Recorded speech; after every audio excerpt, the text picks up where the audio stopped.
So as I mentioned, we move on to the module number 4. No, so you will play a critical part in the risk management as an ambitious information security specialist. The general management of an organization is responsible for organizing the IT information security functions in order to protect the organization's information assets, which include information and data, no, hardware, software, processes, networks, and people. The IT community must service the overall organization's information technology demands while also leveraging the information security community's unique capabilities and insights. So when working uh, when working with various communities of interest to balance the usefulness of security of the information system, the information security team must lead the way with skills, professionalism, and adaptability. In the early days of information technology, organizations primarily leverage IT system to obtain a clear competitive edge. Establishing a competitive business model, approach, or technique allowed an organization to produce a superior product or service and gain a competitive advantage. This paradigm has been replaced by one in which all competitors have achieved a certain level of automation. All organizations that invest in technology now have access to it, allowing competitors to react swiftly to market changes. So in order to get a competitive advantage over competitors in the industry, we need to invest in technology. Instead, the concept of competitive disadvantages has arisen, which refers to falling behind the competition. Because effective IT-enabled firms are swiftly absorbing innovative technologies now, not to achieve or preserve a competitive edge, but to avoid market share loss due to an incapacity to provide the highly responsive services demanded in today's marketplace. Organization must develop and maintain secure environment in which businesses, processes, and procedures can operate in order to stay competitive. And this setting must ensure confidentiality and privacy as well as the integrity of organizational data, objectives that can be fulfilled by employing risk management concept. This topic examine a range of control approaches before moving on to a discussion of a control classification. And this section on maintaining effective controls in the modern IT organizations concludes the lesson. Again, risk management is the process of recognizing risk to an organization's information assets and in structure as presented by vulnerabilities in taking efforts to minimize the risk to an acceptable level. Every one of the three parts of the CIA triangle is critical to an organization capacity to maintain a long-term competitiveness. Information security and risk management must become an intrinsic part of the economic basis for making business decisions when organization relies on IT-based system to stay afloat. The choices or these choices are based on trade-offs between the expenses of implementing information system control and the benefits gained from running safe, available system. The three key tasks are involved in risk management. Nandiyan si risk identification, risk assessment, and risk control. The assessment and documentation of an organization's information technology security posture and the dangers it controls is known as the risk identification. The examination of the extent to which the organization's information assets are exposed or at risk is known as a risk assessment. And the application of controls to decrease the risk to an organization's data in the information system is known as risk control. So I just want to play again a video presentation intended for the risk management of security information, security risk management or security. Risk management for security. Introduction. Managing risk is one of the key responsibilities of every manager within the organization. In any well-developed risk management program, two formal processes are at work: risk identification and assessment, risk control. Overview of risk management. Risk management is the process of identifying, assessing, and controlling threats to an organization's capital and earnings. These risks stem from a variety of sources, including financial uncertainties and legal liabilities, technology issues, strategic management errors, accidents, and natural disasters. Risk identification. Risk identification begins with the process of self-examination. Managers identify the organization information assets, classifies them into useful groups, and prioritize them by their approval importance. People, procedures, and data assets in the identification. Number one is name, second IP address, third is media access control address, element type, serial number, maker's name, manufacturer's model name, a number, software version, update version, revision, physical location, logical location, controlling entity. Unlike the tangible hardware and software elements are already described, the human resources, documentation, and data information are accessed not as readily discovered and documented. These assets should be identified, described, and evaluated by people using knowledge and experience and judgment. As these elements are identified, they should also be recorded into some reliable data handling process. People, procedures, classification. Automated assets inventory tools. Automated tools can be sometimes uncover system elements that make up the hardware, software, and network components.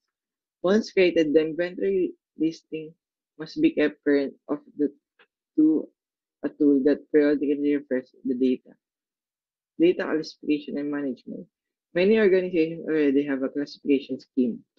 Example of these kinds of classifications are confidential data, internal data, and external. Informal organizations may have to organize themselves to create a usable data classification model. The other side of data classification scheme is the personal security clearance structure.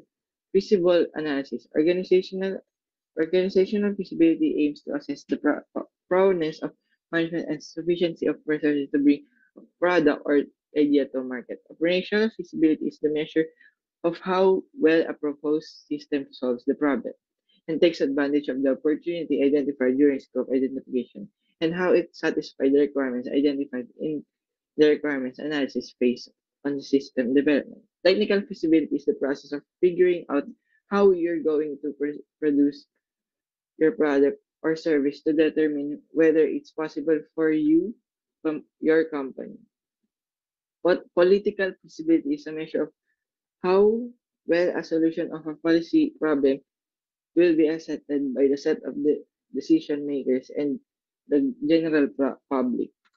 Risk determination. For the purpose of relative risk assessment, risk likelihood of vulnerability occurrence time value minus percentage risk already controlled plus an element of uncertainty.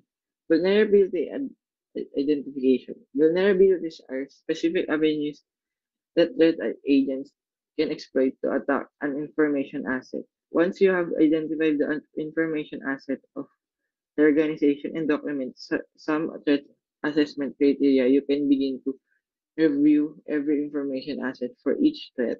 At the end of the risk identification process, a list of assets and the vulnerability has been developed. This list serves as starting point for the next step in the risk management process. The TVA worksheet. At the end of risk identification process, a list of assets and their vulnerabilities has been developed. Another list prioritizes threats facing the organization based on the weight table discussed earlier. This list can be combined into a single worksheet. Identify possible controls for each threat and its associated vulnerabilities that have reducible resist. Create a preliminary list of control ideas. Three general categories of control exist: policies, program, technical controls. Risk control strategies. An organization must choose one of the four basic strategies in control risk: avoidance, transference, and mitigation. Accept. Cost benefit analysis or CBA, the creation of common use when evaluation a project that implements information security controls and safeguard its economic feasibility. Organizations are urged to begin a cost of benefit analysis by evaluating the worth of the information assets to protected and the loss in value if those information assets are compromised. The decision-making process is called a cost-benefit analysis or economic feasibility study. Benefit is the value to the organization of using controls to prevent losses associated with a specific vulnerability. This is expressed as the annualized loss expectancy. As a valuation. Asset valuation is a process of assigning financial value or worth to each information asset. The value of information differs within organization and between organized based on the characteristics of information and the perceived value of that information. The cost-benefit analysis formula. CBA determines whether or not control alternative is worth its associated cost. CBAs may be calculated before a control or safeguard is implemented to determine if the control is worth implementing or calculated after controls has been implemented and have been functioning for a time. Benchmarking and best practices. Benchmarking is seeking out the study and practices from other organizations that produce results desired and then measure and differences between the way that organization conduct business. In the field of information security, two categories of benchmarking are used: standard of due care and due diligence best practices. Baselining is the analysis of measures against established standards. Information security baselining is the comparison of security activities and events against the organization's future performance. The information gathered for an organization's first risk assessment becomes the baseline for future comparison. Documenting results. When the risk management program of an organization has been completed, the result is that a series of proposed controls are prepared, each of which is justified by one or more feasibility or rationalization approaches. At a minimum, at a minimum, each information asset threat pair should have a documented control strategy that clearly identifies any reducible risk remain after a proposed strategy has been executed. Thank you for listening.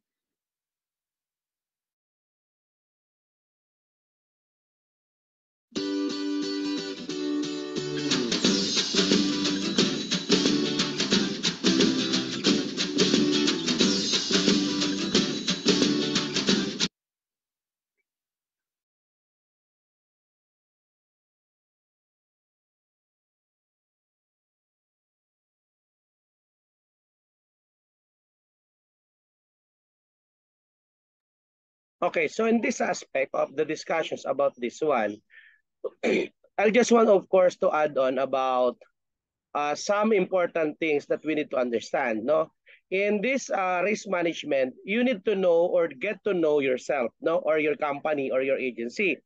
Then after that, we need to recognize your opponents. Who will be the opponents? No, and the role of special interest groups, no, will relate with related to in relation with this risk management. We need to accept the fact that the people, procedures, and data asset identification must be difficult to identify human resources, documentation, and data assets than it is identify hardware and software asset. No, this will be a big challenge to each and everyone. Another thing, of course, is that we need to think about the asset attributes like the name, no, the IP addresses, the media access control address, element type, no, serial number, and maker's name, a manufacturer's model number or a part number, no, software version, update revisions, or FCO number, no, physical location, logical location, controlling entity, and so on.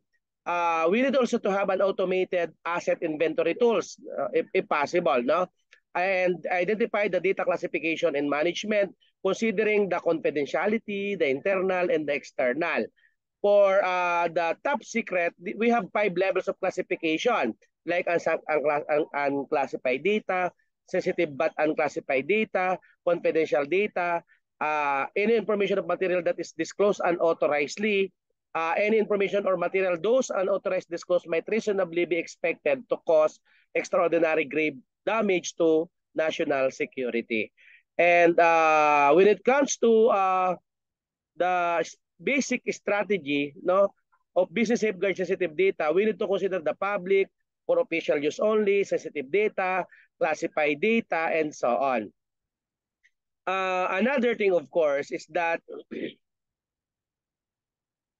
we need to understand the recommended risk control practices in our organizations, no?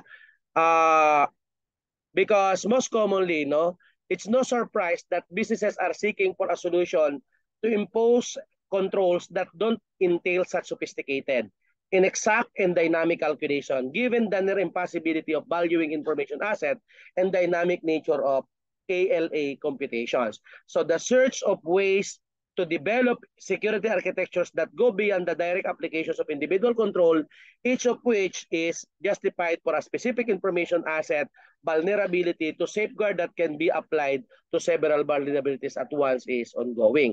Another aspect of the risk management challenge is that information security professionals manage a dynamic matrix that includes threats, information asset, controls, and recognized vulnerabilities. So when a control is added to the matrix, the ALA for the information asset vulnerability for which it was created will almost certainly change, no? As would the ALA for other information asset vulnerability. So put in another way, if you implement one safeguard, the risk associated with all subsequent control evaluation is reduced. So to make things even more complicated, putting in a control may affect the values allocated or calculated in the previous estimate. So I think that's it for module number 4. So next meeting, we're going to discuss about module number 5. I will ensure that I will post the assigned topic alphabetically. No, so mag-start tayo sa lesson 5 next meeting, and looking forward to have 3 presenter next meeting. Okay, so may I request everyone to please turn on your camera para sa ating attendance for today. Excuse me, sir, regarding presenter, kasi this is the first time na nagklase tayo. Wala pa po